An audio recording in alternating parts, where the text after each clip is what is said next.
tous vos désirs me dominent.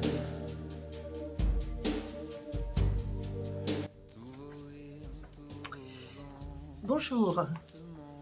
Bang Bang fait partie du top 10 des chansons les plus appréciées des inconditionnels de Jean-Louis Murat. Tout le monde se souvient de la voix chaude et langoureuse de Jean-Louis dans cette chanson, parue en 1999 sur l'album Mustango, et de l'écho lascif de Jennifer Charles, qui l'avait invité à lui donner la réplique. Nombre d'entre nous, néanmoins, se heurtaient à la signification des derniers vers très hermétiques. « Mais qu'auriez-vous fait sans moi, mes petits chats, obéis comme des cadavres ?» À quoi pouvait faire allusion Jean-Louis Murat en finissant ainsi cette chanson de manière si inattendue ? Nombreux se sont posé la question, et personne à ma connaissance n'y a répondu jusqu'à aujourd'hui. Eh bien, sans le vouloir, je suis tombée sur cette expression latine « perinde ac cadaver » qui signifie littéralement « obéir comme des cadavres ». Elle est imputée à François d'Assise dans ses vœux d'obéissance à l'Église, vœux d'obéissance aveugle, ascétique et apostolique. Alors, la locution latine « perinde ac cadaver » qui signifie littéralement « à la manière d'un cadavre », illustre depuis l'époque des moines du désert au IVe siècle l'idéal ascétique d'obéissance parfaite, dite aveugle, est présenté comme la voie permettant aux religieux d'accomplir infailliblement la volonté de Dieu dans sa vie, sans peur de la mort puisqu'elle est déjà passée. L'idée d'obéissance aveugle, perfection de l'obéissance, est aussi ancienne que la vie des moines dans le désert. Pour éviter l'orgueil, obstacle majeur à la sainteté, et renoncer à la volonté propre, il n'y a pas de plus sûr moyen que de se soumettre totalement aux ordres du supérieur religieux. L'image se retrouve dans la vie de saint François d'Assise, écrite vers 1262 par son disciple et successeur saint Bonaventure. Un jour, on demanda à François qui peut être vraiment appelé obéissant. Il répondit en donnant le cadavre comme exemple. « Prends le cadavre et laisse-le là où tu veux. Il ne te contredira pas et ne murmurera pas. Il ne dira rien lorsque tu l'auras déposé. Si tu le poses sur un siège, il ne regardera ni en haut ni en bas. » C'est assez logique. Et j'ai pensé immédiatement à ce vers de Bang Bang si obscur, si hermétique. Tous les mots y étaient soudainement expliqués. Il s'agissait bien du vœu d'obéissance aveugle. Je rappelle que les petits chats, à la naissance, sont aveugles et ils vont téter leur mère à l'aveuglette. Dans « Qu'auriez-vous fait sans moi, mes petits chats ?» Jean-Louis se pose en tant que saint François parlant à ses disciples ou aux animaux, car il était connu pour parler aux animaux.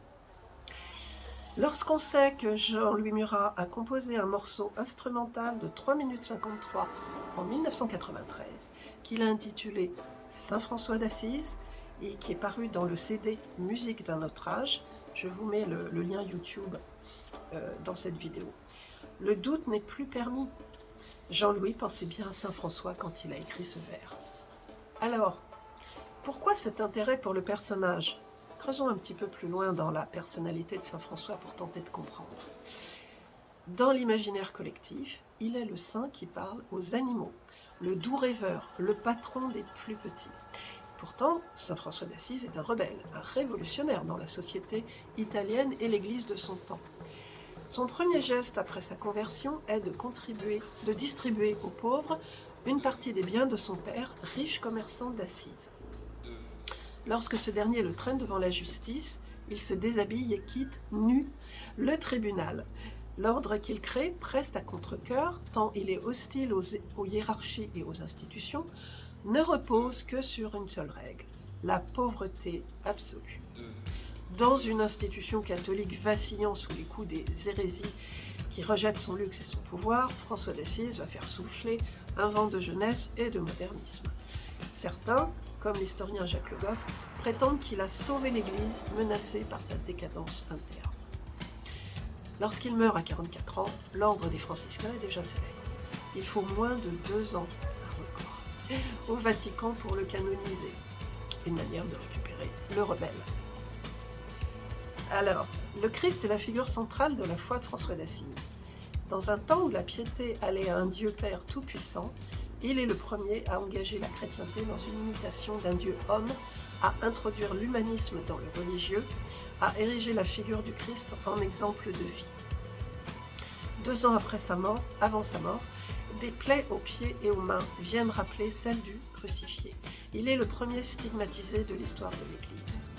De cette proximité mystique, il tirera son principal enseignement, la primauté de la pauvreté. À ses disciples, il répète, nous devons être fermement convaincus de ne rien posséder en propre, à part nos vices et nos vertus. François d'Assise n'a jamais cherché à créer un ordre religieux. Laïque, il se méfiait des clercs. Son premier voyage au Vatican s'avère houleux, tant il exècre la richesse et le pouvoir étalés. Et toute sa vie ne fut qu'une bagarre incessante contre l'Église en tant qu'institution. Il refuse dans son ordre naissant la hiérarchie, notamment celle des prêtres, et dans la règle ne demande l'obéissance que si l'ordre n'est pas contraire à votre âme. François d'Assise s'oppose aussi à la société et au milieu religieux de son époque en ouvrant l'ordre aux femmes.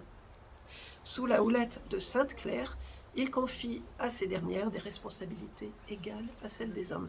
Et cet ordre s'appellera les Clarisses. Ensuite, et enfin, l'obligation de gaieté. Dans une piété dévorée par la culpabilité, l'excès de discipline et la pénitence, François d'Assise apporte la légèreté.